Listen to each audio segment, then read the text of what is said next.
We know that D&D has gone woke for a while now. There's been so many changes to supplements, changes to creatures, their backstories, different races and all that over the last couple of years that have just been head scratching. It's like, oh, one race looks like pirates, and so that targets African pirates and is racist. It's like, what are you thinking? Like, why do you liken this to the real world? It's not the real world. These are not real things. These are fantasy creatures. Well, they're taking another step, which is absolutely crazy. And we're going to get to this in just a second. It's so wild how these companies are trying to focus on just insane things to appease a few weirdos rather than just like let their customers play games and have fun. I mean, that's what these games are supposed to be at the end of the day. They've done the same thing to Magic the Gathering. I mean, if you've looked at any of the cards lately, it's all about diversity and inclusivity along those lines as well. And it's not the only company that's doing so. A lot of these gaming companies are absolutely paused, and we've been covering it for a while here on the channel. One of the only channels that actually does so. But D&D is one of the worst, and gosh, it's time to go play other games, my friends. I'll show you what's going on in just a second. If you're new to the channel, my name is John Delarose. I'm a #1 best-selling author and award-winning comic creator. I've been making my own books for a long time. Fantasy stuff, superhero stuff. Right now, I've got Flying Sparks available on my pre-order store right here. There's 5 full volumes of this, so a lot of comic book content. If you don't like what Marvel and DC have done in recent years, which has been an absolute disaster as well, then you'll really enjoy this because we are trying to bring things back to when there was heroism and fun in storytelling, especially fantasy storytelling. So check this out. My link's in the description below. I would love for you to support the channel and read these awesome books. There's great reviews on them so far. You'll be happy, I promise. Thank you guys for grabbing that link and grabbing the books. Well, all right.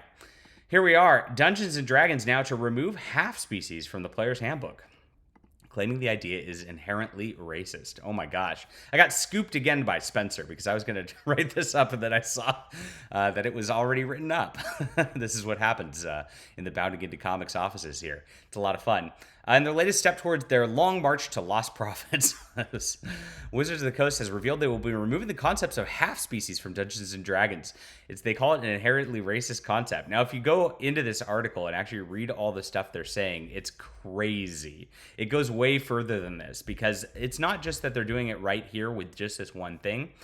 They have this deal. Our team and game designers and storytellers, we're not experts in culture and inclusion. Well, geez. Who is? I guess there is somebody who is literally a grifter who's an expert in culture and inclusion. Now, let's find out what they say. We're focused on what damage this creature should do. That's why everything goes through an inclusion review. Yes, that's right. They have a board to tell them what is racist and what is not racist. This is absolutely crazy. Can you imagine having people at your company like whose entire job is just to sit there and tell you you're being racist? It's no wonder these companies like always fail with their profits and always fail with their new products. I mean, it's insane. If you have people out there who are looking for problems, who are looking to cause strife like this, and is looking to actually like make you feel guilty over making fantasy races, I mean, you're absolutely batshit for having that in your company to begin with. Apologies with the French there, but oh my gosh. So wild. That's why some of the older books are changing too. Oh boy. How exciting. We get a full report, then we address the issues identified. We have a conversation. Then it goes back to the reviewers so they can see what we did and comment as to whether it addressed the issue. Now we send the art, even the sketches through the review process. Holy crap. Absolutely crazy to take these extra steps because you are so scared of offending weird people. That's what it is at the end of the day. Weird people. All right? So this is what happens now. They've not been comfortable with, quote, half races because the half construction is inherently racist. So we aren't simply going to include it in the new player's handbook. Don't half races exist in reality, though? I mean, I've always like, you know that Weezer song back in the day where he's like, God damn you half Japanese girls. But he's saying like, he likes the half Japanese girls. Do I have to edit this out? Oh no. We'll fix this in edit, guys. We'll fix it in edit. We don't want to be racist around here. But they exist. You would think that like just when things exist, it's okay, but it's not okay to exist half Japanese girls, apparently, according to D&D, but weird. They don't play D&D anyway, let's be honest. So here it is. Despite the removal from the player's handbook, he assured players they can still play it if they really want to.